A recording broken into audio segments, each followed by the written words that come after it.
Hello friends, welcome to my channel UTKARSH 2010. So please subscribe and like and share my channel. So let's start the video.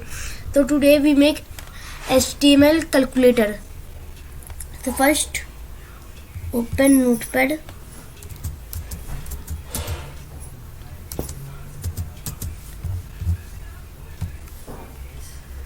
And write here our calculator HTML codes. I will send the codes in description box, so you can take the codes in description box. So save as desktop. You can choose any name.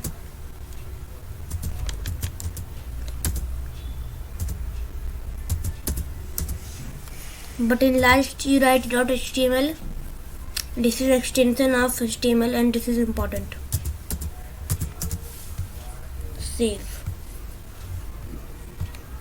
You see our HTML is present here in browser. So let's open.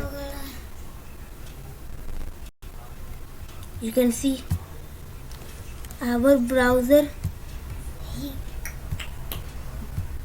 is working completely.